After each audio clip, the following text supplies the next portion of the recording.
அதிமுக தரப்பில் தாக்கல் செய்த வழக்கில் திமுகவிற்கு சம்பட்டி அடி கொடுத்துள்ளது நீதிமன்றம். இனி அரசு திட்டங்களில் ஸ்டாலின் பெயரை பயன்படுத்தவே முடியாது.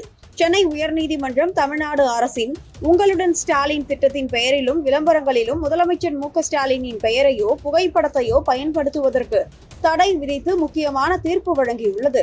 இது அரசியல் உள்நோக்கத்துடன் பொது நிதியை பயன்படுத்துவதை தடுக்கும் நோக்கம் கொண்டது. இந்த உத்தரவு அதிமுக மாநிலங்களவை உறுப்பினர் சி வி சண்முகம் தாக்கல் செய்த பொதுநல வழக்கின் அடிப்படையில் வந்தது. இதில் அவர் அரசு திட்டங்களில் முதலமைச்சரின் பெயரை பயன்படுத்துவது உச்சநீதிமன்ற தீர்ப்புகள் மற்றும் அரசு விளம்பர உள்ளடக்க ஒழுங்குமுறை வழிகாட்டுதல்களுக்கு எதிரானது என வாதிட்டார். உங்களுடன் ஸ்டாலின் மற்றும் நலம் காக்கும் ஸ்டாலின் திட்டம் போன்ற திட்டங்கள் பொது நிதியை பயன்படுத்தி அரசியல் பிராண்டிங்கை மேம்படுத்துவதாக சண்முகம் குற்றம் சாட்டினார்.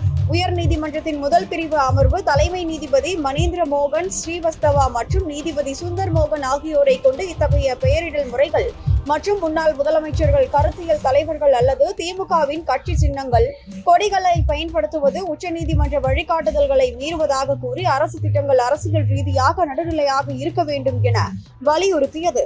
இந்த உத்தரவு திட்டங்களின் செயல்பாட்டை பாதிக்காது, ஆனால் அவற்றின் பெயரிடல் மற்றும் விளம்பர உள்ளடக்கங்களுக்கு மட்டுமே பொருந்தும் என்று நீதிமன்றம் தெளிவுபடுத்தியது. தமிழ்நாடு அரசு இந்த உத்தரவை உங்களுடன் ஸ்டாலின் மற்றும் நலன் காக்கும் ஸ்டாலின் திட்டங்களுக்கு விலக்கு அளிக்குமாறு கோரி மனு தாக்கல் செய்துள்ளது.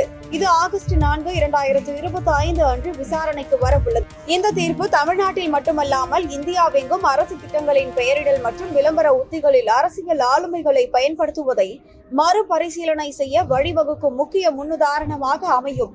இது 2026 சட்டமன்ற தேர்தலுக்கு முன்னதாக அரசியல் கட்சிகளின் பிரச்சார உத்திகளை பாதிக்கலாம்.